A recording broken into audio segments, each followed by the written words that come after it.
하나님 말씀 로마서 12장 1절입니다. 우리 큰 음성으로 합독하십니다. 그러므로 형제들아 내가 하나님의 모든 자비하심으로 너희를 권하노니 너희 몸을 하나님이 기뻐하시는 거룩한 산제사로 드리라. 이는 너희의 드릴 영적 예배니라. 아멘. 우리는 교회를 개혁하겠다고 분연이 일어난 지가 3년이 지났습니다. 이제 4년째가 되어갑니다. 이 시점에서 여러분에게 묻겠습니다. 여러분, 우리의 개혁의 목적이 무엇입니까? 우리는 그토록 주님께 몸부림치며 부르짖었던 그 개혁의 목표가 있었는데 지금 우리에겐 그 목표가 다 사라져 버렸습니다. 우리에겐 소원이 하나 있네. 주님 오실 그날까지 교회를 교회되게, 예배를 예배되게. 어느 땐가는 강대상 뒤에다가 크게 배너를 붙여놓고 교회를 교회되게, 예배를 예배되게를 붙여놓고 예배가 끝날 때마다 모두가 일어나서 목청껏 외쳤던 우리에겐 소원이 하나 있네. 주님 오실 그날까지. 여러분, 그게 무슨 뜻입니까? 주님 오실 그날까지 우리에게 다른 소원은 없다는 거예요. 소원이 한 가지가 있다는 거예요. 그 소원이 뭐냐고 물으신다면 우리는 교회를 교회되게, 예배를 예배되게 하는 것이 우리의 소원이라는 것입니다. 그것을 위해서 우리는 일어났습니다. 그것을 못하게 하려고 철문으로 들어막았습니다. 우리는 피땀 흘리며 철문을 뚫어내고 벽을 뚫어내고 이 안에 들어왔습니다. 그렇게 방해한 것도 부족해서 전기 스위치를 내려버렸습니다. 깜깜합니다. 앞뒤 구별도 못하는 그 순간에 누군가가 이렇게 찬양했습니다. 우리에겐 소원이 하나 있네. 보이지 않는 가사를 보기 위해서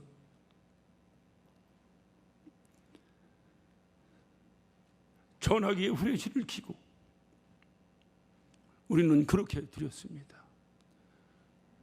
어느 누구에게 물어도 우리는 그때 드렸던 그 예배를 잊지 못한다고 말합니다. 그리고 우리는 그 예배를 카타콤 예배라고 명명했습니다. 그리고 3년이 지났습니다. 왜 우리가 개혁해야 되는지 목적이 없어져 버렸습니다. 물어봐도 답변을 못합니다. 그토록 우리에겐 소원이 한 가지 있습니다. 여러분, 세상 사람들도요, 내게 소원이 하나 있다, 나에게 다른 거 말고 이거 하나는 내가 꼭 해야 되겠다 라고 소원을 굳게 가지면요 평생 그 소원이 있지 않습니다. 그런데 우리는 그토록 우리에겐 소원이 하나 있다고 외쳐댄, 그렇게 찬양을 부르고 그렇게 우리가 개혁에 일어섰는데 그 목적이 사라져 버렸어요. 없어져 버렸어요. 배가 항구를 떠납니다. 떠나는데 목적을 가지고 떠납니다. 어느 항으로 가기 위해서 그 배가 떠납니다. 그런데 그 목적이 없이 떠나는 배도 있을까요? 만약에 그 목적을 잃어버렸든지 목적 없이 그 배가 떠났다고 합시다. 망망대해에서 그 배는 어떻게 됐을까요? 이력 편주에 불과합니다. 한낱 나무 잎사귀와 같은 작은 풍랑에도 흔들릴 수밖에 없는 그러다가 어찌하면 잘못하면 난파선이 될지도 모르는 그러한 위기에 처해 있습니다. 목적이 없어요. 목적이. 여러분, 왜 개혁을 시작했습니까? 우리가 개혁을 시작한 것은 교회가 교회답지 못하니까 교회다운 교회를 세워보자고 개혁한 거 아닙니까? 그거 외에 다른 목적이 또 있습니까? 여러분, 그거 말고 우리가 교회를 개혁해서 이걸 차지하면 그 다음에 어떤 이권이 있을 것이라는 생각하고 했습니까? 혹시라도 그런 생각하는 사람이 한 사람이라도 있다면 저는 간곡히 부탁합니다. 우리의 대열에서 떠나달라고 부탁합니다. 있을 수 없는 일이에요. 우리가 하는 것은 오직 한 가지입니다. 교회를 교회되게 하자는 거예요. 왜 교회를 교회되게 하느냐? 교회의 목적이 뭡니까? 교회 목적은 하나님께 신령과 진정으로 예배하기 위해서 모이는 거예요. 그것을 못하니까, 그것이 안 되니까, 교회가 교회의 목적을 이탈해버리니까 우리는 교회를 교회되게 해달라는 거예요. 그리고 그 교회에서 마음껏 하나님이 기뻐하시는 그 예배를 드려보자는 거예요. 그거 외에 다른 목적이 있습니까? 혹시 여러분에게 있습니까? 교계 위원들에게 묻습니다. 혹시 그거 말고 다른 어떤 목적과 계략이 있습니까? 오늘 여기 모인 모든 성도에게 묻습니다. 혹시 이것 말고 다른 목적이 있습니까? 저는 마지막 설교하듯 여러분에게 외칩니다.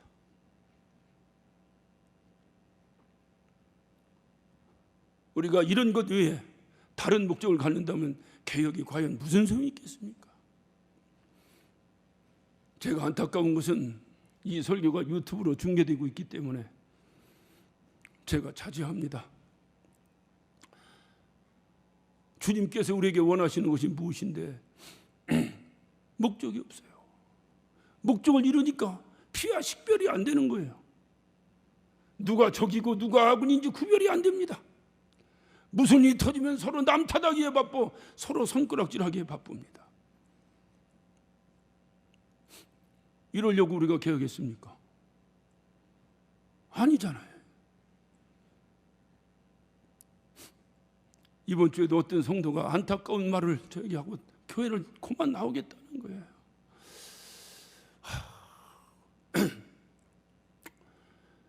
그 한 영혼을 붙잡고 울었습니다. 올해까지만 참아달라고. 올해까지만 참아보라고. 하나님께서도 잘라내라 해도 1년만 사정하는 그 주님의 음성에 또 남겨놓고 그 가지를 자르지 않았던 그 주님의 심정으로 이제 우리가 그렇지 않을 거라고, 우리에게 좋은 교회 될 거라고, 어디 가봤자 여기보다 더 좋은 교회가 어디 있겠냐고 큰 소리 쳤지만 뒤로 돌아서는 제 발걸음이 그렇게 가볍지 않았습니다. 교회를 교회되게, 예배를 예배되게를 그토록 불러댔는데 우리는 지금 그 목적이 다 사라져버렸어요. 왜 싸우는지, 어떻게 하다 보니까 원수가 풀라고, 옛날 당한 것이 억울해서 원수가 풀라고 싸우는 건지, 왜 싸워야 되는 건지. 하나님께서 우리를 지으신 목적이 뭡니까? 이사야 43장 21절에 보면 하나님께서 우리를 지으신 목적은 우리로 하여금 주님을 찬양케 하려고 지으셨다고 말씀하셨습니다.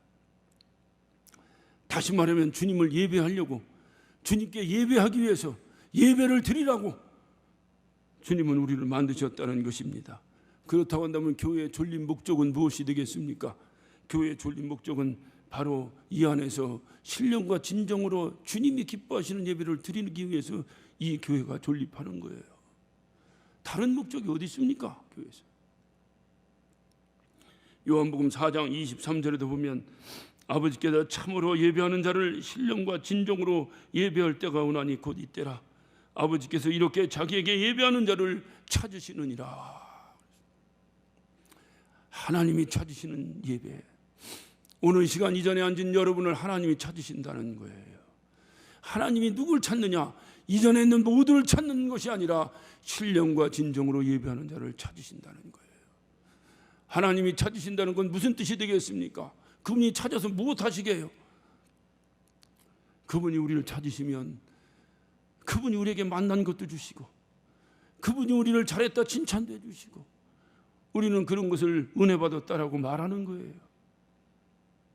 이런 예배를 드리려고 이제까지 우리가 그런 예배를 드려보지 못했기 때문에, 교회가 교회답지 못하니 그런 예배가 드려지지 못했기 때문에 우리는 불연히 일어난 것입니다.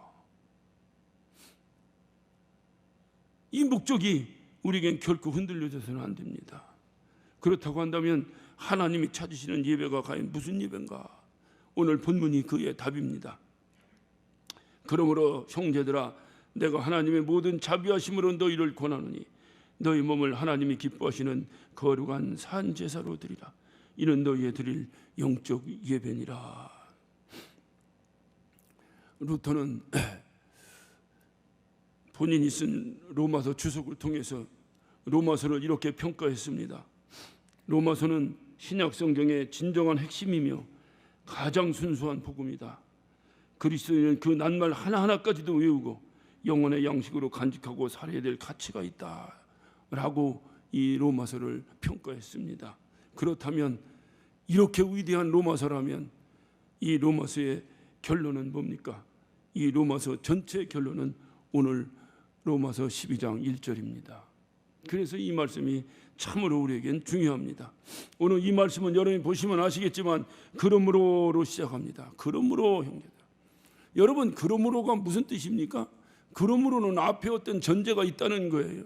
앞에 전제가 있는데 그 전제에 대한 결론을 내릴 때 그러므로라는 접속사를 씁니다. 앞에 어떤 전제가 있어. 이러 해왔다. 그러므로 우리는 이러해야 된다 라고 하는 결론을 내릴 때에 그러므로라고 하는 전제를 씁니다.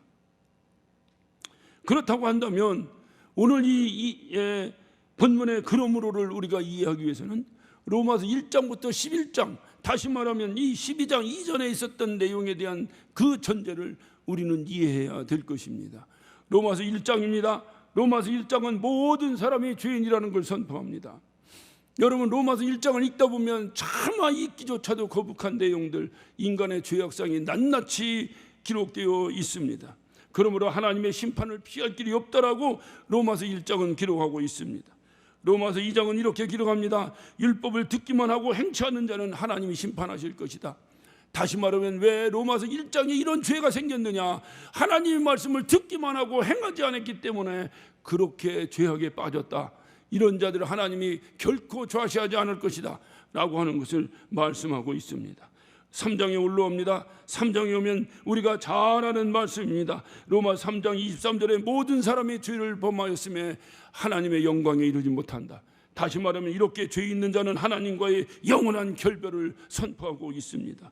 4장입니다. 이런 죄인에게 하나님의 놀라운 은혜가 임했습니다. 바로 아브라함을 통해서 아브라함을 비유로 들어서 아브라함이 의로워진 것이 행위로 의로워진 것이냐 믿음으로 의로워진 것이냐 라고 질문하면서 우리가 의로워질 수 있는 절호의 찬스를 로마 4장에서 기록하고 있습니다. 그래서 너희도 믿으면 의로워질 것이다 라고 말씀하십니다. 5장입니다. 그렇다면 무엇을 믿어야 될 것이냐? 8절입니다. 우리가 죄인 되었을 때 그리스도께서 우리를 위하여 죽으셨다. 이 사실을 믿으라는 거예요.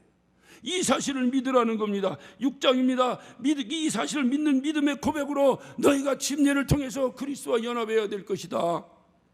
그리스도와 연합해야 될 것이다. 그래서 6장 23절 잘 하시는 말씀이죠. 죄의 싹은 사망이다. 그러나 죄의 싹은 사망이지만 그리스도 예수 안에는 영생이 있다라고 말씀하고 있으면서 그러므로 내가 주님과 침례를 통해서 연합하면 너에겐 영생이 있을 것이다라는 것을 약속하셨다고 하는 것을 말씀하고 있습니다. 7장입니다. 그럼에도 불구하고 아무리 노력해도 주님과 연합했어요. 그랬으면 다 됐다고 생각했는데 주님과 연합했음에도 불구하고 아무리 노력하고 수고해도 죄의 세력을 떨쳐버릴 수 없어서 사도 바울은 가슴을 치면서 탄식합니다. 내가 원하는 선은 행치 아니하고 내가 원치 않는 악만 행하고 있는도다. 오호라 나는 곤고한 사람이로다. 이 사망의 몸에서 누가 나를 건져내랴. 이것이 비단 사도 바울의 고백만 되겠습니까? 8장입니다. 그러나 이런 절망 가운데도 우리에게 희망을 주셨으니 바로 그리스도 예수 안에서는 서로 간에 결코 정죄함이 없다. 여러분 8장의 내용은 여러분이 잘 아실 것입니다. 8장 우리가 36절부터 제가 보면 누가 우리를 그리스도의 살에서 끊으리요?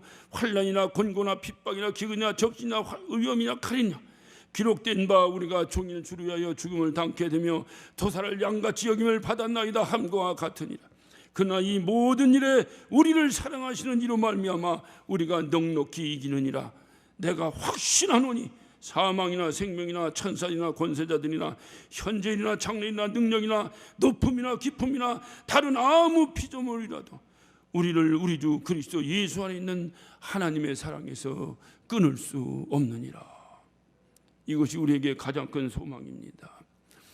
아무리 내가 주님과 연합해도 그래도 죄의 세력을 이길 수 없어 가슴을 치며 통곡하는 우리의 이 군상들 앞에 로마서 8장은 우리에게 새로운 희망을 주니 그리스도 안에 있으면 된다. 그리스도 안에 있으면 된다. 누구도 그 그리스도 안에 있는 우리에게 어떤 무엇으로도 그 사랑은 끊을 수 없다라는 것을 우리에게 선포해 줍니다. 9장입니다. 야곱을 사랑하고 에서를 미워하심을 통해서 하나님의 절대 주권을 우리에게 말씀하고 있습니다. 여러분, 우리가 환경적으로 볼 때는 야곱의 잔꾀에 의해서 에서가 그 팥죽 한 그릇 잘못 얻어먹는 바람에 장자권을 뺏겼다라고 환경은 그렇게 우리를 이해시킵니다. 그러나 성경은 그렇게 말하고 있지 않습니다. 애초부터 하나님이 에서는 미워하고 야곱은 사랑했다는 거예요. 하나님의 절대 주권입니다. 왜 하나님의 절대 주권이 9장에서 나왔을까요? 죄인된 우리를, 왜 죄인을 하나님 천국으로 불러들입니까? 라고 송사하는 더러운 마귀들, 그들에게 하나님은 선포하고 계신 겁니다. 내 맘이다. 내 맘이다. 내가 너는 미워하고 저들은 사랑했느니라. 그렇기 때문에 우리는 오늘 이렇게 주님 앞에 나올 수가 있는 것입니다. 10장입니다. 하나님의 의를 다시 설명하면서 나아가 복음을 전파라. 너희만 의롭다고 칭함을 받지 말고 너희가 의롭다고 칭함을 받았다면 밖에 있는 저들에게도 복음을 증거해야 될 거 아니냐. 복음을 전하는 아름다운 발이요. 11장입니다. 이스라엘 백성이 하나님을 배척하고 돌아선 이유가 무엇인가? 그토록 선민으로 택해서 그들에게만 하나님이 특별히 주어졌던 은혜와 축복을 뒤로하고 하나님을 거역했던 그들은 왜 그렇게 굳세어라 예수님을 그렇게 거부하고 있는가? 이해할 수 없었던 우리들에게 주님은 말씀하십니다. 이방인의 충만한 수가 구원받게 하기 위함이다. 이때에 이 사도 바울이 무릎을 탁 치면서 고백을 합니다. 바로 그가 무릎을 탁 치면서 고백하는 것이 바로 3절 깊도다 하나님의 지혜와 지식에 부유하며 그의 판단은 측량치 못할 것이며 그의 길을 찾지 못할 것이로다. 누가 주의 마음을 알았느냐? 누가 그의 모사가 되었느냐? 누가 주께 먼저 되어 갚음을 받겠느냐? 이는 만물이 주에게서 나오고 주로 말미암고 주에게로 돌아갑니다. 영광이 그에게 세세 있으리로다. 아멘.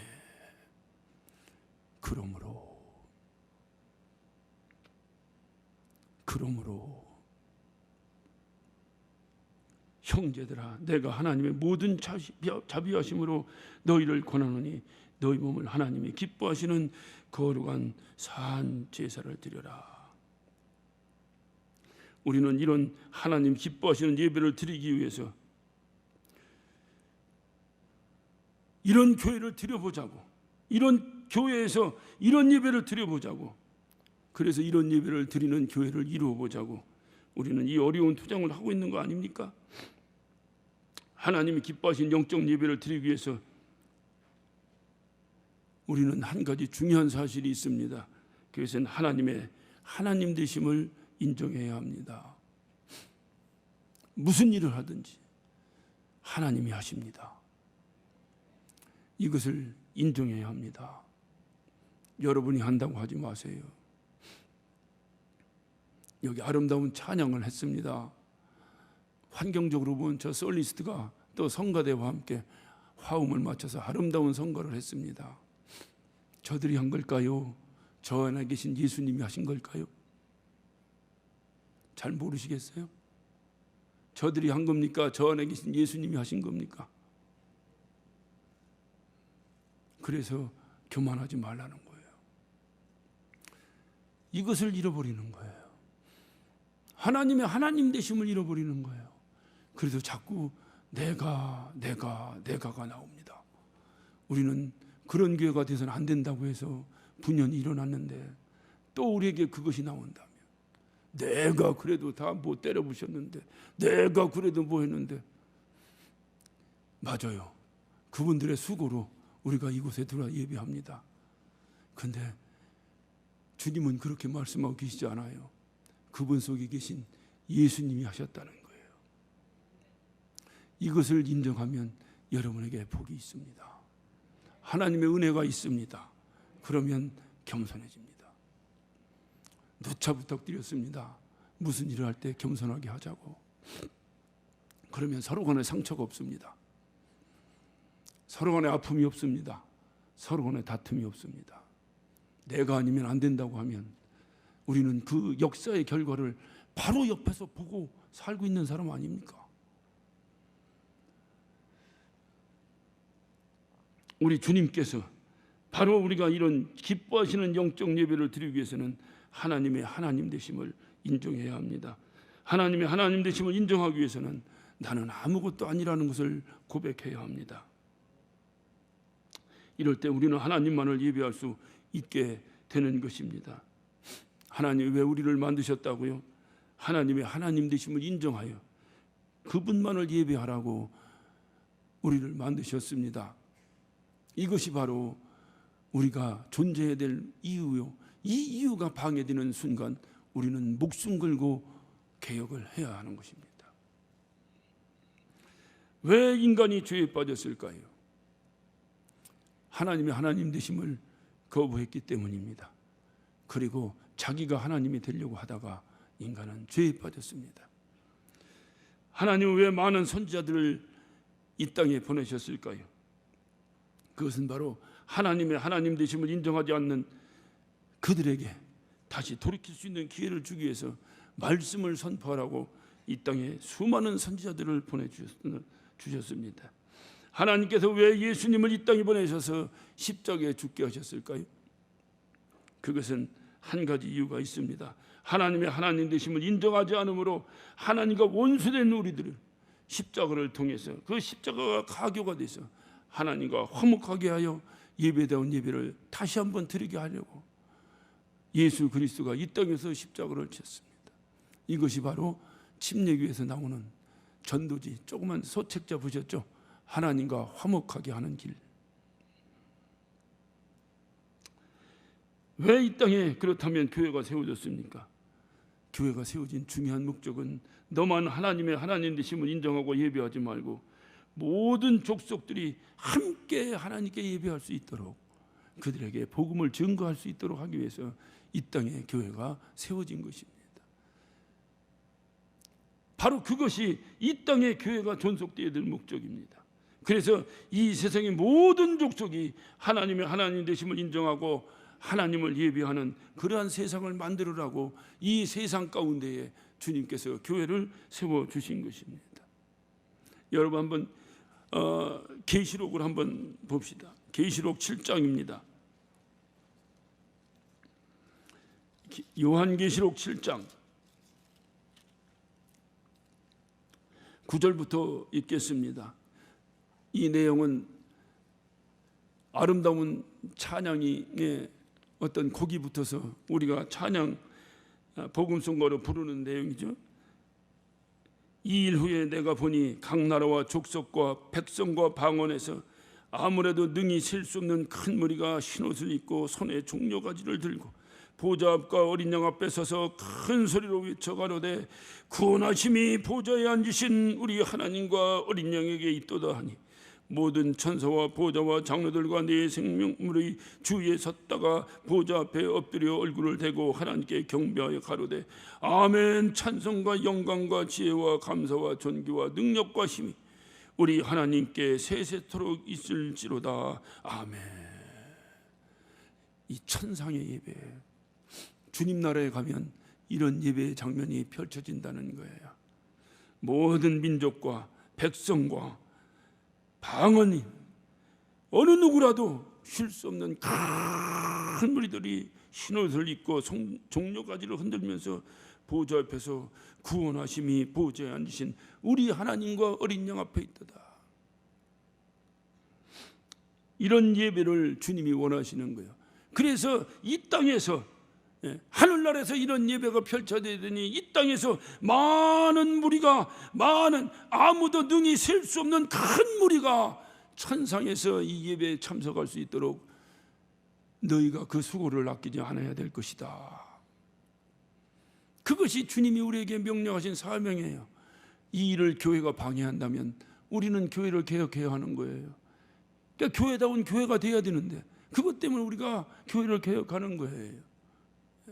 그래서 우리부터 예배다운 예배를 드려야 우리가 그 예배다운 예배를 드리고 하나님과 연합되었을 때에 너희만 그렇게 하지 말고 나가서 다른 민족들에게도 그렇게 전해라. 이 복음을 전하는 아름다운 발이요. 이렇게 하라는 거예요. 이렇게. 이게 교회예요. 왜 하나님께서는 우리를 천국으로 인도하십니까? 금방 말씀드렸습니다. 바로 이런 것에서 영원 무궁토록 하나님의 하나님 되심을 인정하며 오직 하나님만 예배하며 사는 거예요. 영원토록. 그것이 우리가 그토록 소망했던 천국입니다. 그러므로 주님께서 우리에게 마지막 비전 스테이트먼을 선포하셨습니다. 마태복음 28장 19절부터 20절입니다. 너희는 가서 모든 족속으로 제자를 삼아 아버지와 아들과 성령의 이름으로 침례를 주고 내가 너에게 분부한 모든 것을 가르쳐 지키게 하라. 벌지어다 세상 끝날까지 내가 너희와 항상 함께 있으리라. 이것이 우리 교회 비전 스테이트먼이 되어야 됩니다. 뭡니까? 우리 교회 존립 이유가 뭡니까?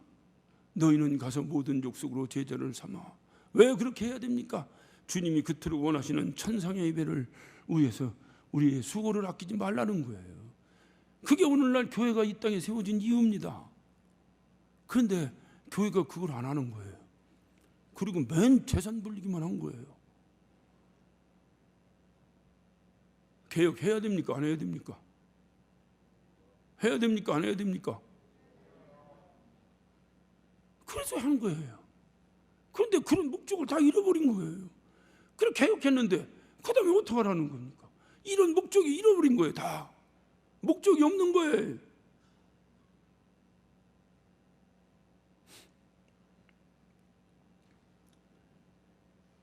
우리가 이렇게 진정한 예배자의 삶을 살아갈 수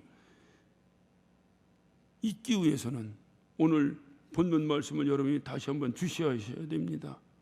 그러므로 형제들아 내가 하나님의 모든 자비하심으로 너에게 권하노니 너희 몸을 하나님이 기뻐하시는 거룩한 산 제사로 드리라. 오늘 우리가 읽은 개역 성경에는 산 제사로 나와 있지만 오늘날 많은 교회에서 다시 성경책을 바꿔서 보고 있는 개역 개정 성경에는 산 제물이라 이렇게 나옵니다. 우리가 이해하기에는 그쪽 그 산 제물이라고 하는 얘기가 뭔 얘기인지 훨씬 이해가 빠릅니다. 우리가 산 제물이 되어야 된다는 겁니다. 여러분, 제물이라는 건 죽어야 됩니까? 살아야 됩니까? 제물은 죽어야 되는 거예요. 그래서 우리가 제사 지낼 때 제물을 올릴 때 뭐 전부 각을 떠가지고 이렇게 해서 올렸어요. 그런데 오늘 여기서는 산 제물로 드리라는 거예요. 이게 무슨 뜻입니까? 바로 우리가 산제물로 드려질 때에 하나님이 기뻐 받으시는 영적 예배가 될 것이다라고 말씀하십니다. 산제물이 뭡니까? 제물은 죽어야 됩니다. 그렇다고 한다면 이 두 가지의 충분 조건을 갖추기 위해서는 어떻게 해야 되겠습니까? 나는 죽어야 됩니다. 그런데 살아야 됩니다. 나는 죽어야 된다니까요. 그래야 제물이라니까요. 그런데 주님이 받으신 건 산제물이라는 거예요. 그러니까 나는 죽어야 되는데 나는 살아야 되는 거예요. 무슨 얘기입니까? 나는 죽어야 되는데 내 안에서 영원히 살고 계신 예수님이 살아나야 되는 거예요. 그 제물을 드리라는 거예요. 결국은 영원히 죽지 않는 예수님이 제물이 되어야 된다는 거예요. 그런데 오늘날 우리가 예배하면 돼. 우리가 살아버린 거예요. 그러니까 내 안에 있는 예수님의 살아심이 나타나질 않는 거예요. 죽어야 되는데 주님은 우리의 죽음의 장소를 명명했습니다. 아무 데서 죽으면 안 된다는 거예요. 바로 십자가 앞에서 죽어야 된다는 거예요. 십자가 앞에서 철저히 우리가 죽어버리면 내 안에서 영원히 사시는 예수님이 살아난다는 거예요. 그래서 너는 죽었지만 죽지 않는 제물이 되어야 한다. 너는 죽었지만 죽지 않는 제물이 되어야 된다. 이 숙제를 해결할 수 있는 거예요. 우리가 주님 앞에 드려지는 제물은 죽는 것입니다. 그러나 우리가 영원히 죽지 않기 위해서는 영원히 죽지 않는 생명 예수 그리스도가 우리 안에서 살아나는 것, 그래서 산 제물이 되는 것입니다. 이런 예배를 하나님이 기뻐하시는 온전한 예배라고 말합니다. 그래야 우리가 그토록 원했던 예배다운 예배를 드릴 수 있고 교회다운 교회가 세워질 수가 있는 것입니다. 이럴 때 하나님 기뻐하시고 또 하나님이 기뻐하시니 성도가 행복하고 성도가 행복하니 그토록 우리가 언젠가 또 우리 교회 표어로 썼던 하나님을 기쁘시게 이웃을 행복하게 했던 이웃이 행복하게 되는 거예요. 그런 교회 때문에 우리는 눈물 흘리고 그런 교회 때문에 우리는 피를 흘리고 그런 교회 때문에 우리는 어떤 누구 말처럼 전과자가 되면서 이 교회를 이렇게 세워보려고 몸부림치고 있는 거예요. 그런데 이 목적이 사라지면 어떻게 되겠습니까? 흔히 옛날 어떤 어른들 말씀처럼 호랑이 무서워서 피했다가 사자 만나는 꼴이 되어버립니다. 그러면 또 개혁해야 됩니다. 저는 마음이 많이 무거웠습니다. 교회를 개혁해서 우리가 이래야 되는데 왜 우리끼리 갈등을 하고 반목을 해야 되는가? 이해할 수 없는 일이에요.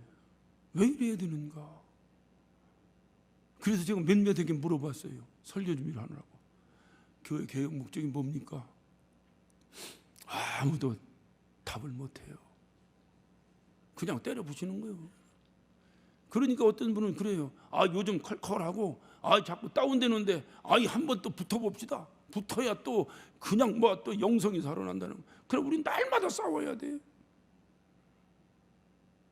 왜 그런 말을 합니까? 물론 가볍게 들어줄 수도 있지만 목적이 상실돼 버린 거예요. 우리 교회를 교회되게 만들려고 하는데 다른 목적이 있다면 안 됩니다.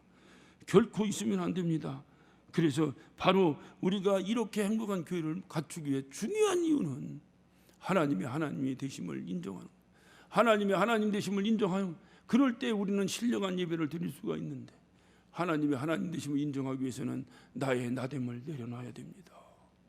이게 내려줘야 돼요. 이것만 내려지면 우리는 하루아침에 또 달라질 수 있어요. 내일 아침부터 우리 교회는 새로운 교회로 또 달라질 수 있어요. 이것만 내려지면 됩니다. 그런데 우리는 로마서를 살펴봤어요. 아무리 해도 우리 힘으로는 내려질 수가 없습니다. 사도 바울도 못했는데 가슴 쳤는데 우리가 하겠다고 우리 마음대로 될 수 있겠습니까? 그래서 십자가 앞에서 죽는 거예요. 그게 십자가의 능력입니다. 십자가에서 죽기만 하면 십자가가 알아서 해결해 줍니다. 그래서 우리는 십자가의 능력을 찬양하는 거예요. 십자가의 능력. 프랑스의 군인들이 군대를 갈 때 되면 두 가지의 책을 가지고 간다고 합니다. 하나는 성경책이고 하나는 파스칼이 쓴 팡세를 소유하고 군대에 간다고 합니다. 여러분, 파스칼이 팡세를 질 때에 아주 아름다운 간증이 있습니다. 그가 자기의 사랑했던 여동생이 그 당시에 진료가 불가능했던 심한 안질에 걸렸습니다. 그래서 그 여동생으로 해서 평소에는 그렇지 않았던 이 파스칼이 간절히 기도합니다. 하나님 앞에. 하나님, 우리 동생 눈 좀 고쳐달라고. 눈 좀 고쳐달라고. 그때 환상 가운데 십자가 하나가 탁 나타난 거예요. 나타나던 그 십자가가 그 여동생의 눈을 탁 치고 지나가더라는 거예요. 깜짝 놀라서 그가 일어나서 자기 여동생이 있는 곳으로 달려갔습니다. 야, 너 이상 없냐? 그때 그 여동생이 다 그렇게 얘기합니다. 오빠, 이상한 일이 벌어졌어. 방금 전에 내 눈이 싹 나서버렸어. 이런 얘기에도 별 감흥이 없으시죠? 오래전 얘기로 다 흘러가 버렸잖아요. 우리 교회 장점이 그런 건데 다 없어져 버렸잖아요. 지금 3년 만에 다 없어져 버렸잖아요. 십자가의 능력입니다. 그래서 그때 팡세는 이렇게 고백을 합니다. 나는 철학자의 하나님을 믿지 않고 아브라함의 하나님, 이삭의 하나님, 야곱의 하나님, 살아계신 하나님을 믿노라. 그리고 팡세를 썼습니다. 그 유명한 작품이 된 거예요. 바수가 죽은 후에 그의 유품을 정리하는데 옷 속에서 조그만 가죽 조각이 하나 나왔습니다. 그 가죽 조각에는 이렇게 써 있습니다. 십자가는 능력입니다. 이 능력을 믿으시면 아멘 하시기 바랍니다. 힘들고 어렵습니까? 십자가의 그늘 앞에 나오세요. 그리고 그 앞에서 모든 걸 내려놓으세요. 여러분의 욕심도 내려놓고 명예도 내려놓고 여러분의 계획도 내려놓고 모든 걸 내려놓으세요. 그리고 통곡하며 기도하세요. 하나님께서 여러분 안에 계신 예수님이 다시 살아나게 해 주실 것입니다. 그분이 살아나서 역사를 할 때에 우리가 그토록 원했던 일은 벌어질 수 있습니다. 인간의 힘으로 될 것 같으면 벌써 됐지. 그렇게 생각 안 하십니까? 사람의 힘으로 했으면 벌써 됐지. 누가 그래요? 나보고 자꾸 거기 있지 말고 나오라고 그래요. 그래, 왜 이렇게 자꾸 나를 갈등하게 자꾸 그 얘기 하냐고. 그랬더니 자네가 거기서 개혁하려면 저쪽 저 양반보다 더 악해야 돼. 앞만 봐도 자네는 저 양반보다 더 악할 수가 없어. 그러니까 자네가 해서 되지도 않아. 나와. 그래서 나가려고요.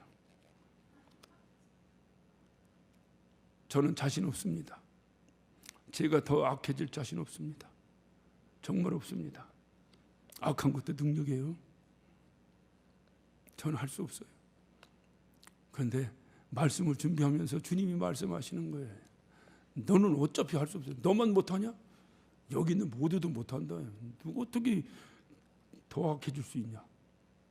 중요한 건 뭐냐? 하나님이 하신다는 거예요. 하나님이 하신다는 거예요. 그럴 때 우리는 오늘 주님이 원하시는 진정한 영적인 예배를 그분께 드릴 수가 있습니다. 십자가 앞에서 철저히 우리가 깨지고 쓰러질 때 우리 그 개혁이 온전히 완수될 수가 있을 것입니다. 이렇게 개혁된 교회에서 살아계신 하나님만을 믿으며 하나님이 기뻐하시는 천상의 예배를 드려봅시다. 할렐루야. 이것이 우리의 하나밖에 없는 소원입니다. 기도하십시다. 오늘 시간 우리 간절한 마음을 기도하실 때 말씀을 듣고 혹시 마음이 무거우신 분도 계실지, 또 말씀을 듣고 다시 한번 재결단하시는 분도 계실지, 또는 회개하는 마음이 있을지, 아니면 가슴 아픈 마음이 있을지, 부족한 종은 아무것도 할 수 없습니다. 그러나 하나님께서 여러분의 마음을 아실 줄로 믿습니다. 하나님, 우리가 그토록 소원했던 그것을 이루어야 됩니다. 하나님, 사람의 똑똑함으로 이루어졌다면 벌써 이루어졌을 텐데 안 됩니다. 하나님이 하셔야 됩니다. 하나님, 우리는 교회가 교회되고 그래서 그 교회된 그곳에서 예배다운 예배를 드리고 싶은 것이 우리가 주님 만나기 전까지 가지고 있는 마지막 소원 한 가지입니다. 하나님, 이 소원을 꼭 이루어 주시옵소서. 이루어 주시옵소서. 우리 간절한 마음으로, 회개하는 심령으로, 또는 간급한 마음으로, 하나님께 소원하는 마음으로 우리 다 같이 한 목소리로 기도하시겠습니다.